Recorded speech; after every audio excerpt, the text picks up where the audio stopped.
ജിഹുക്കും ഓഫീസിലെത്തി ജീവണിനെ call ചെയ്യുമ്പോഴത്തേക്കും മിൻഹ്വാനും ജീവണിനോടുള്ള ദേഷ്യം കൊണ്ട് തന്നെ അവളെ കൊല്ലുവാനായിട്ടൊക്കെ ശ്രമിക്കുന്നു. എങ്കിൽ പോലും കൃത്യസമയത്ത് അവിടെ ജിഹുക്ക് എത്തിക്കുകയും അവനെ തള്ളി മാറ്റുകയും ചെയ്യുകയാണ്. പക്ഷെ ജീവണ് ബോധം വരുന്നുണ്ടായിരുന്നില്ല. മിൻഹ്വാനും വീണ്ടും ജിഹുക്കിനെ തല്ലുവാനായിട്ടൊക്കെ ശ്രമിക്കുമ്പോഴത്തേക്കും ജിഹുക്കും അവനിട്ട് ഒരുപാട് തല്ലൊക്കെ കൊടുക്കുകയാണ്. ലീ പറഞ്ഞു പഠിപ്പിച്ചിട്ടുണ്ടായിരുന്ന കാര്യങ്ങളെല്ലാം തന്നെ ഇപ്പോൾ ജൂറാനെ കൊണ്ട് പറയിക്കുകയാണ്. ഹസ്ബൻഡ് കോൾസ് ഒക്കെ വരികയാണെങ്കിൽ ആ ഒരു കോൾസ് ഒന്നും തന്നെ ഞാൻ എടുക്കുന്നതായിരിക്കുകയില്ല. അവൻ വീട്ടിലേക്ക് വരികയാണെങ്കിൽ ഞാനും വാതിലൊന്നും തുറക്കുന്നതായിരിക്കുകയില്ല. മാത്രമല്ല, ആ ഒരു സമയത്ത് ഞാനും അവൻ വന്നിട്ടുണ്ടെന്നുള്ള കാര്യമെല്ലാം തന്നെ നിങ്ങളെ കോളും ചെയ്ത് അറിയിക്കുന്നതായിരിക്കുമെന്നൊക്കെ ജൂറാനും അറിയിക്കുന്നു. ജൂറാനും അവനോട് നന്ദി പറയുമ്പോഴാകട്ടെ, എന്നോട് നീ നന്ദി പറയേണ്ട കാര്യമൊന്നുമില്ല.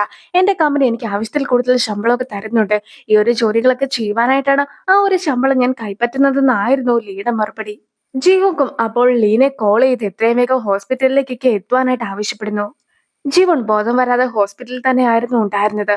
മാത്രമല്ല, ഇതൊരു പോലീസ് കേസൊക്കെ ആണെന്ന് ലീയുടെ അടുത്ത് നേഴ്സും പറയുന്നുണ്ട്. പോലീസ് സ്റ്റേഷൻ കാണിക്കുമ്പോഴത്തേക്കും ജിഹുക്കിനെ മിൻഹ്വാനും 2 സെല്ലിലായിട്ടൊക്കെ ഇട്ടിരിക്കുകയാണ്. മിൻഹ്വാനും, നീ ഒരിക്കലും ജീവനെ വിശ്വസിക്കാനായിട്ടൊന്നും പാടില്ല. അവൾ എന്റെ ലൈഫ് തകർത്തതുപോലെ തന്നെ നിന്റെ ലൈഫും തകർക്കുന്നതായിരിക്കും. അല്ലെങ്കിൽ തന്നെ ഇവിടെ നിന്ന് ഞാൻ ഇറങ്ങിയിട്ടുണ്ടെങ്കിൽ മീഡിയാസിന്റെ ഒക്കെ അടുത്ത് പോയിട്ട് നീ എന്നെ ഉപദ്രവിച്ച കാര്യം എല്ലാവരെയും അറിയിക്കും. നിന്റെ ലൈഫ് തന്നെ ഞാൻ ഇല്ലാതെ ആക്കുമെന്നൊക്കെയാണ് മിൻഹ്വാൻ പറയുന്നത്. ജീവനോ ഞാനോ അല്ല നിന്റെ ലൈഫ് തകർത്തിട്ടുണ്ടായിരുന്നത്. നിന്റെ സ്വഭാവം ശരിയല്ലാത്തത് കൊണ്ടാണ് നിന്റെ ലൈഫ് സ്വയം നശിച്ചിട്ടുണ്ടായിരുന്നതെന്നൊക്കെ ജിഹുക്കും മിൻഹ്വാന്റെ അടുത്ത് പറയുന്നു. ഞാൻ എപ്പോഴും തുല്യതയ്ക്ക് വേണ്ടി നിൽക്കുന്ന ഒരാളാണ്. ഒരിക്കലും എന്റെ സ്ട്രെങ്ത് ഉപയോഗിക്കുവാനായിട്ട് ഞാൻ ആഗ്രഹിക്കുന്നില്ല. പക്ഷെ നിന്റെ അടുത്ത് ആകുമ്പോഴത്തേക്കും അത് ഉപയോഗിക്കുന്നതിൽ എനിക്ക് യാതൊരു വിധത്തിലുള്ള പ്രശ്നവും ഇല്ല എന്നൊക്കെ ജിഹുക്ക് പറഞ്ഞു നിൽക്കുമ്പോഴത്തേക്കുമാണ് ജിഹുക്കിനെ ഇറക്കുവാനായിട്ടൊക്കെ ലീയും എത്തുന്നത്. മിൻഹ്വാനെ അവർ രക്ഷിക്കുകയില്ല എന്നൊക്കെ മനസ്സിലാക്കുമ്പോഴത്തേക്കും പണക്കാർക്ക് ഒരു നീതിയും പാവപ്പെട്ടവർക്ക് മറ്റൊരു നീതിയുമാണോ ഇവിടെ നടപ്പിലാക്കുന്നതെന്നൊക്കെ ആയിരുന്നു പോലീസുകാരോട് മിൻഹ്വാൻ ചോദിക്കുന്നത്. മിൻഹ്വാൻ ജീവണിനെ ഉപദ്രവിക്കുകയൊക്കെ ചെയ്തിട്ടുണ്ടായിരുന്നല്ലോ. അതുകൊണ്ട് തന്നെ ഇന്ന് തന്നെ അവനെ ജോലിയിൽ നിന്ന് പറഞ്ഞു വിടുന്നതായിരിക്കും. അവനെതിരായിട്ട് എന്തൊക്കെ കിട്ടുകയാണെങ്കിലും അതെല്ലാം തന്നെ ഞാൻ ഇതിന്റെ കൂടെയൊക്കെ കൂട്ടിച്ചേർത്തോളാം എന്നാണ് ലീയും പറയുന്നത്. മിൻഹ്വാനും കുറച്ച് പണമൊക്കെ അടയ്ക്കുവാനായിട്ടുണ്ട്. അതുകൊണ്ട് തന്നെ അത് അവനെ കൊണ്ട് അടപ്പിക്കുവാനായിട്ട് ശ്രമിക്കണമെന്ന് കൂടി പറഞ്ഞതിന് ശേഷം ജീവണിനെ കാണുവാനായിട്ടൊക്കെ ജീവുക്കും പോകുന്നു. ജൂറാനും പുറത്തേക്കൊക്കെ ഇറങ്ങുമ്പോഴാകട്ടെ, ഇനിയുള്ള കാര്യങ്ങളെല്ലാം തന്നെ ഞാൻ നോക്കിക്കോളാമെന്നാണ് ജീഹുക്കും പറയുന്നത്. അങ്ങനെ ജീഹുക്കും ഇപ്പോൾ ജീവന്റെ അടുത്തേക്കൊക്കെ കയറി ചെല്ലുന്നു. ജീവനും ആകെ തകർന്നിരിക്കുകയായിരുന്നു. എങ്കിൽ പോലും ജീഹുക്കും അവളെ സമാധാനിപ്പിക്കുവാനായിട്ടൊക്കെ ശ്രമിക്കുന്നു. യുറേനെ കാണുവാനായിട്ട് സോമിനും എത്തിയിരിക്കുന്നു. സോമിനും ഓരോ റെക്കോർഡിംഗ് ഒക്കെ യുറേനെയും കേൾപ്പിക്കുകയാണ്. യുറ ആകട്ടെ സോമിന്റെ അച്ഛനെ കോൾ ചെയ്തതിന് ശേഷം ചൈനയിലേക്കൊക്കെ പോകുന്നതായിരിക്കും സുരക്ഷിതമെന്നൊക്കെ അച്ഛനോട് പറഞ്ഞിട്ടുണ്ടായിരുന്നല്ലോ. അതുമായി ബന്ധപ്പെട്ട റെക്കോർഡിംഗ് ആയിരുന്നു അത്. ഈ ഒരു കാര്യത്തില് യൂറയ്ക്കും പങ്കുണ്ട് എന്നും അതുപോലെ തന്നെ യൂറ മറ്റൊരവസരം കൂടി നൽകുകയാണെങ്കിൽ കൃത്യമായി തന്നെ താൻ ജീവനെ കൊന്നോളാമെന്നും അച്ഛൻ പറയുന്നതിനെ കുറിച്ചും അതിലുണ്ടായിരുന്നു. അതുകൊണ്ട് തന്നെ നിങ്ങൾ ജീവനെ കൊല്ലുമെന്നൊക്കെ ഞാൻ വിചാരിച്ചിട്ടുണ്ടായിരുന്നെങ്കിൽ പോലും പെട്ടെന്ന് ഒന്നും തന്നെ ചെയ്യേണ്ടതൊക്കെ ആയിരുന്നല്ലോ നിങ്ങളും മിൻഹ്വാന്റെ അടുത്ത് പറഞ്ഞിട്ടുണ്ടായിരുന്നത്. മിൻഹ്വാനും എന്റെ അടുത്ത് ഡിവോഴ്സ് ഒക്കെ ചോദിച്ചു. എന്റെ അച്ഛനെ കോൾ ചെയ്തിട്ട് കിട്ടുന്ന കൂടി ഉണ്ടായിരുന്നില്ല. അതുകൊണ്ട് തന്നെ മൊത്തത്തിൽ എനിക്കെതിരായിട്ട് കാര്യങ്ങളൊക്കെ വന്നതായിട്ടാണ് എനിക്കിപ്പോൾ തോന്നുന്നത്. സോമിനും തനിക്ക് എന്താണ് ആവശ്യമായിട്ടുള്ളതെന്നൊക്കെ യൂറയുടെ അടുത്തും തുറന്നു പറയുകയാണ്. അത് നമ്മളെ കാണിക്കുന്നില്ല. അതിനുശേഷമാകട്ടെ സൂമിന്റെ അച്ഛന്റെ ബോഡിയൊക്കെ കിട്ടുകയാണെങ്കിൽ പോലും അത് പുറത്തറിയുവാനായിട്ട് പാടില്ല. അഥവാ അറിഞ്ഞാൽ അത് വലിയ പ്രശ്നമൊക്കെ ആകുന്നതായിരിക്കും. മാത്രമല്ല, ഇപ്പോൾ സൂമിനെയും മിൻഹ്വാനെയും തീർക്കേണ്ടത് നമ്മുടെ ആവശ്യമാണ്. അതുകൊണ്ട് തന്നെ ഒറ്റയടിക്ക് രണ്ടിനെയും തകർക്കുവാൻ സാധിക്കുന്ന രീതിയിലുള്ള എന്തെങ്കിലും ഒരു ഐഡിയയുമായിട്ട് നീ എത്തണമെന്നായിരുന്നു സെക്രട്ടറിയുടെ അടുത്ത് യൂറയും പറയുന്നത്. മിൻഹ്വാൻ പോലീസ് സ്റ്റേഷനിലേക്കാണല്ലോ ഉള്ളത്. അതുകൊണ്ട് തന്നെ പുറത്തിറക്കാമോ എന്നൊക്കെ ചോദിച്ചുകൊണ്ട് മിൻഹ്വാൻ ഇപ്പോൾ യൂറേനെയും കോൾ ചെയ്യുകയാണ്. സെക്രട്ടറിയും ഇപ്പോൾ മിൻഹ്വാനെ പുറത്തിറക്കിയിരിക്കുന്നു. സെക്രട്ടറിയോട് മിൻഹ്വാൻ സംസാരിക്കുമ്പോഴാകട്ടെ സെക്രട്ടറിയും ഭയങ്കര ആറ്റിറ്റ്യൂഡൊക്കെ ഇട്ടിട്ടായിരുന്നു നിന്നിട്ടുണ്ടായിരുന്നത്. അതൊന്നും തന്നെ മിൻഹ്വാൻ ഇഷ്ടപ്പെടാതെ ഇരിക്കുമ്പോഴത്തേക്കും നീ എന്താ വല്ല VIP ആണെന്നാണോ നിന്റെ വിചാരം എന്നൊക്കെ അവന്റെ അടുത്തും മിൻഹ്വാൻ ചോദിക്കുകയാണ്. അത് കേൾക്കുന്ന സെക്രട്ടറിയും മിൻഹ്വാനിട്ട് ഒരു തല്ലൊക്കെ വെച്ച് കൊടുക്കുന്നു. മാത്രമല്ല, നീയും ആരുടെയും VIP ഒന്നും അല്ല എന്നൊക്കെ അവനോട് പറയുമ്പോഴത്തേക്കും മിൻഹ്വാന് ശരിക്കും ദേഷ്യം വരികയും സെക്രട്ടറിനെ തല്ലുകയും ചെയ്യുകയാണ്. യൂറയും ഇപ്പോൾ മിൻഹ്വാനെ കോൾ ചെയ്യുന്നു. സെക്രട്ടറി നിന്റെ അടുത്ത് അങ്ങനെയൊക്കെ പെരുമാറിയിട്ടുണ്ടായിരുന്നത് നിന്റെ വൈഫ് എന്റെ അടുത്ത് വന്ന് എന്നെ ഭീഷണിപ്പെടുത്തിയത് കൊണ്ടായിരുന്നു. നീയും അവളുടെ അടുത്ത് ഡിവോഴ്സ് ഒക്കെ ചോദിച്ചിട്ടുണ്ടായിരുന്നല്ലോ. അതുകൊണ്ട് തന്നെ ഇപ്പോൾ ഞാൻ കാരണമാണ് എല്ലാം സംഭവിച്ചതെന്നൊക്കെ പറഞ്ഞിട്ടാണ് സൂമിന് നിൽക്കുന്നതെന്നൊക്കെ യൂറയും മിൻഹ്വാന്റെ അടുത്ത് പറയുന്നു. മിൻഹോനും തെരുതെരെ കോളുകൾ വന്നുകൊണ്ടേയിരിക്കുന്നു. ആദ്യമാകട്ടെ ലീ കോൾ ചെയ്ത് അവനെ ജോലിയിൽ നിന്നും പിരിച്ചുവിട്ടു എന്ന കാര്യമൊക്കെ പറയിക്കും. പിന്നീട് അമ്മ കോൾ ചെയ്തിട്ട് നിന്നെ ജോലിയിൽ നിന്ന് പിരിച്ചുവിട്ടു എന്നൊക്കെ ഒരാൾ പറഞ്ഞത് ഞാൻ അറിഞ്ഞിട്ടുണ്ടായിരുന്നു എന്നൊക്കെ പറയുകയും ചെയ്യുകയാണ്. മാത്രമല്ല അവനും ലോണൊക്കെ എടുത്തിട്ടുണ്ടായിരുന്നത് കൊണ്ട് തന്നെ എത്രയും വേഗം തിരിച്ചടയ്ക്കേണ്ടതായിട്ടുണ്ടെന്ന് പറഞ്ഞ് മറ്റൊരാളും കൂടി അവനെ കോൾ ചെയ്യുന്നു.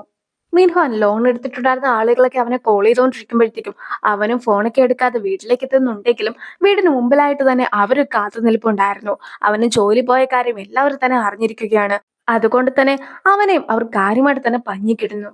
പണം അടച്ചില്ലെങ്കിൽ ജീവനം തന്നെ ഭീഷണി ഉള്ളത് കൊണ്ട് തന്നെ പണം അടയ്ക്കുവാനായിട്ട് എന്താണ് ഒരു മാർഗം എന്നൊക്കെ മിൻഹ്വാൻ ഓർക്കുമ്പോഴത്തേക്കും ആയിരുന്നു സോമിനും സ്റ്റോക്സിലൊക്കെ കുറച്ച് പണമൊക്കെ ഇൻവെസ്റ്റ് ചെയ്തിട്ടുണ്ടെന്ന് പറഞ്ഞതിനെ കുറിച്ചൊക്കെ അവനും ഓർക്കുന്നത്. അങ്ങനെ അവനും സോമിന്റെ അക്കൗണ്ട് ഒക്കെ ചെക്ക് ചെയ്ത് നോക്കുമ്പോഴാകട്ടെ അതിൽ 80 മില്യൺ ഒക്കെ ഉണ്ടായിരുന്നു. ഇത്രയും പണമൊന്നും ഇവളുടെ കയ്യിൽ കാണേണ്ടതല്ലല്ലോ എന്നൊക്കെ അവൻ ഓർത്തതിന് ശേഷം അവളുടെ അലമാരയൊക്കെ തുറന്നു നോക്കുമ്പോഴത്തേക്കും അതിലും കുറെ അധികം പണമൊക്കെ ഉണ്ടായിരുന്നു. അതായത് അച്ഛന് കൊടുക്കുവാനായിട്ട് യൂറോ കൊടുത്തു വിട്ടിട്ടുണ്ടായിരുന്ന പണത്തിൽ നിന്നും അവളും കുറച്ച് തുകയൊക്കെ എടുത്തു മാറ്റിയതായിരുന്നു. ഇപ്പോൾ ചൂറാനുള്ളത് ഹോസ്പിറ്റലിലാണ്. പക്ഷെ അവിടെ എത്തിയതിനു ശേഷം ഹസ്ബൻഡും ഓരോരോ പ്രശ്നങ്ങളൊക്കെ ഉണ്ടാക്കുന്നു. ഡോക്ടറൊക്കെ വന്നിട്ട് ഹസ്ബൻഡിനെ അവിടെ നിന്ന് പുറത്താക്കുവാനായിട്ട് നോക്കുന്നുണ്ടെങ്കിൽ പോലും അവനും ഒരു തെളിവും ഇല്ലാതെയൊക്കെ ആയിരുന്നു ഇവളും എനിക്കെതിരായിട്ട് കേസൊക്കെ കൊടുത്തിട്ടുണ്ടായിരുന്നതെന്നാണ് അവിടെ വെച്ച് പറയുന്നത്. ജൂറാനെ ഉപദ്രവിക്കുവാനായിട്ട് ഒരു കുപ്പിച്ചില്ലിന്റെ കഷ്ണമൊക്കെ വെച്ചിട്ട് അവളുടെ അടുത്തേക്കൊക്കെ ഹസ്ബൻഡ് ചെല്ലുമ്പോഴാകട്ടെ അവിടെ എത്തുന്ന ലീയും അവനായിട്ട് തല്ലൊക്കെ കൊടുക്കുന്നു. ജൂറാന്റെ ഡിവോഴ്സ് കേസൊക്കെ വാദിക്കുന്നത് ഞാനാണ്. അതുകൊണ്ട് തന്നെ എന്ത് കാര്യമുണ്ടെങ്കിലും എന്നെ മാത്രം നീ കോണ്ടാക്ട് ചെയ്താൽ മതി, അല്ലാതെ അവളെ കാണുവാനായിട്ട് വരരുതെന്നൊക്കെ ലീം അവനോട് പ്രത്യേകമായിട്ട് പറയുന്നു. ജീഹോക്കും ഇപ്പോൾ സൂമിനെ കാണുവാനായിട്ടൊക്കെ എത്തിയിരിക്കുകയാണ്. സൂമിനും മിൻഹോനുമായിട്ട് ഡിവോഴ്സ് ചെയ്യുവാനായിട്ട് പോകുകയാണെന്നും വീട്ടിൽ നിന്നും താൻ പോന്നിട്ടുണ്ടായിരുന്നുവെന്നും ഒക്കെ അറിയിക്കുകയാണ്. എനിക്ക് മിൻഹോനോടുള്ള സ്നേഹം കാരണം ഞാനും എന്റെ ബെസ്റ്റ് ഫ്രണ്ടിനെ ചതിക്കുകയൊക്കെ ചെയ്തതല്ലേ, അതിനുള്ള ശിക്ഷയാണ് ഞാനിപ്പോൾ അനുഭവിക്കുന്നതെന്നൊക്കെ ആയിരുന്നു സൂമിനും പറയുന്നത്. നീ എന്തിനാണ് ചിവണെ കൊല്ലുവാനായിട്ട് ശ്രമിച്ചിട്ടുണ്ടായിരുന്നത്? മിൻഹോനും ചിവണും തമ്മിൽ ബന്ധമൊക്കെ ഉണ്ടെന്നുള്ള കാര്യം നീ അറിഞ്ഞിട്ടായിരുന്നോ? അങ്ങനെയാണെങ്കിൽ നീ അറിഞ്ഞതെല്ലാം തന്നെ സത്യമാണ്. എങ്കിൽ പോലും നമുക്കിത് കേസൊക്കെ കൊടുത്ത് തീർത്തൂടെ? ഒന്നുമില്ലെങ്കിലും നിന്റെ ഹസ്ബൻഡ് അല്ലേ മിൻഹ്വാൻ. അങ്ങനെയിരിക്കെ അവനും അവളുമായിട്ട് ബന്ധമുണ്ടെന്ന് പറഞ്ഞ് നമ്മൾ കേസൊക്കെ കൊടുക്കുകയാണെങ്കിൽ അതും കൊണ്ട് നിനക്ക് മുൻതൂക്കമൊക്കെ ലഭിക്കുന്നതായിരിക്കും. അവനെ വെറുതെ ഡിവോഴ്സ് ചെയ്തിട്ട് പോവുകയാണെങ്കിൽ നിനക്ക് നഷ്ടപരിഹാരമൊന്നും കിട്ടുകയില്ലല്ലോ. അതുകൊണ്ട് തന്നെ ഈ ഒരു കേസൊക്കെ കൊടുത്തിട്ട് ഡിവോഴ്സ് ചെയ്യുന്നതാണ് നിനക്കും നല്ലത്. മാത്രമല്ല എനിക്കും എന്റെ ജീവനെ തിരികെ കിട്ടുമെന്നൊക്കെ ചീഹുക്കും പറയുന്നു. എന്തുകൊണ്ടാണ് നീ എന്നെ ഇത്രയേറെ വെറുക്കുന്നതെന്നൊക്കെ സുമിൻ ചോദിക്കുമ്പോഴാകട്ടെ നീ വളരെയധികം സെൽഫിഷ് ആണ്. മാത്രമല്ല നിനക്ക് ആരെയും വിശ്വാസമില്ല. എല്ലാവരും നിന്നെ പോലെയാണെന്ന് നീ കരുതുന്നത് കൊണ്ടാണ് അങ്ങനെ സംഭവിക്കുന്നത്. അതുകൊണ്ട് തന്നെ നിന്നെയും ആർക്കും വിശ്വസിക്കാനായിട്ട് സാധിക്കുകയില്ല എന്ന് ചീഹുക്കും അറിയിക്കുന്നു. ഇതും ചീഹുക്കിന്റെയും ജീവുന്റെയും ഒരു പ്ലാൻ ആയിരുന്നു. അതായത് മിൻഹ്വാനും യൂറയും തമ്മിലാണ് ബന്ധമുള്ളതെങ്കിൽ പോലും ഇപ്പോൾ യൂറയ്ക്ക് പകരമായിട്ട് ജീവന്റെ പേരൊക്കെ ആയിരുന്നല്ലോ ജീവക്ക് പറഞ്ഞിട്ടുണ്ടായിരുന്നത്. സത്യാവസ്ഥയാണ് പറഞ്ഞിട്ടുണ്ടായിരുന്നതെങ്കിൽ പോലും പേര് മാത്രം മാറ്റി പറഞ്ഞത് കൊണ്ട് തന്നെ അവളും ഈ ഒരു കാര്യമൊക്കെ വിശ്വസിച്ചോളുമെന്നാണ് അവൻ അറിയിക്കുന്നത്. നേരത്തെ ജീവൻ സോമിന് കൊടുത്തിട്ടുണ്ടായിരുന്ന ബാഗൊക്കെ വിൽക്കുവാനായിട്ട് ശ്രമിക്കുകയാണ് മിൻഹ്വാനും. മിൻഹ്വാന് ജോലിയൊക്കെ നഷ്ടപ്പെട്ടത് കൊണ്ട് തന്നെ ഒരു ഇൻഷുറൻസിന്റെ നോട്ടീസൊക്കെ അവന് ഉടനെ തന്നെ വരുന്നതായിരിക്കും. ആ ഒരു നോട്ടീസൊക്കെ കണ്ട് കഴിയുമ്പോൾ തന്നെ അവന്റെ സ്വഭാവമൊക്കെ മാറിക്കൊള്ളുമെന്നാണ് ജിഹുക്ക് അറിയിക്കുന്നത്. അതായത് എല്ലാ തവണയും അവർക്കിടയിൽ ഒരു ഇൻഷുറൻസ് ഒക്കെ വേണമല്ലോ. ജീവന്റെ യുറാന്റെ കാര്യത്തിൽ കോമൺ ആയിട്ടുണ്ടായിരുന്നത് ക്യാൻസർ ഒക്കെ വന്ന ആളുകൾ മരിക്കുകയാണെങ്കിൽ കിട്ടുന്ന ഇൻഷുറൻസ് തുകയായിരുന്നു. അതുകൊണ്ട് തന്നെ വിധിയൊക്കെ മൊത്തത്തിൽ മാറ്റിമറിക്കുവാനായിട്ട് സൂമിന്റെയും മിൻഹ്വാന്റെയും ഇടയിൽ ഒരു ഇൻഷുറൻസ് തുകയുടെയൊക്കെ ആവശ്യമുണ്ട്. അതിനു വേണ്ടിയിട്ടാണ് ഇതും അവർ ആഡ് ചെയ്തിട്ടുള്ളത്. ഇൻഷുറൻസ് തുകയെക്കുറിച്ചൊക്കെ അറിയുന്ന മിൻഹ്വാനാകട്ടെ ഞാനങ്ങ് മരിച്ചാലോ, അതാകുമ്പോഴത്തേക്കും അച്ഛനും അമ്മയ്ക്കും പണമൊക്കെ ലഭിക്കുന്നതായിരിക്കും, എല്ലാ കടങ്ങളും ഇല്ലാതെ ആകുന്നതായിരിക്കും എന്നൊക്കെ അവനും വിചാരിക്കുന്നു. ജീവൻ എന്ത് കാര്യമായിരുന്നു പണ്ടത്തെ ലൈഫിൽ ഫേസ് ചെയ്തിട്ടുണ്ടായിരുന്നത്, ആ ഒരു കാര്യങ്ങളെല്ലാം തന്നെ സുമിന്റെ ലൈഫിൽ നടക്കുവാനായിട്ട് പോകുകയാണെന്ന് ജീവനും ചീഹുക്കും പറയുന്നു. ജിയോക്ക് പല രീതിയിലുള്ള പ്ലാനിങ് ഇപ്പോൾ നടത്തിക്കൊണ്ടിരിക്കുകയാണ്. അവൻ നമ്മളെക്കാളും ഒരുപാട് മുന്നിലാണ്. മാത്രമല്ല സോമിന്റെ അച്ഛനെയും ജിവുന്റെ അമ്മേനെയും നമ്മളാണ് കൊന്നതെന്ന് തെളിയിക്കുവാനായിട്ട് വഴിയിലുണ്ടായിരുന്ന എല്ലാ CCTV ക്യാമറാസും അവർ മേടിച്ചിരിക്കുന്നു. നമ്മളും ഒരു പക്ഷെ അവരുടെ മുമ്പിൽ തോറ്റു പോകുന്നതായിരിക്കും. നമുക്ക് ഉടനെ തന്നെ ജപ്പാനിലേക്ക് മടങ്ങിയാലോ എന്നൊക്കെയാണ് സെക്രട്ടറിയും യൂറയുടെ അടുത്ത് ചോദിക്കുന്നത്. യൂറയും പെട്ടെന്ന് ഒഴിഞ്ഞുമാറി പോകുവാനായിട്ടൊന്നും തയ്യാറായിരുന്നില്ല. ചിഹുക്ക് എത്രയൊക്കെ വാശി പിടിച്ചിട്ടുണ്ടെങ്കിൽ പോലും തന്റെ ഒപ്പം ചിഹുക്കിന് മുത്തശ്ശൻ നിൽക്കുമെന്നൊരു വിശ്വാസമൊക്കെയാണ് അവൾക്കുമുള്ളത്.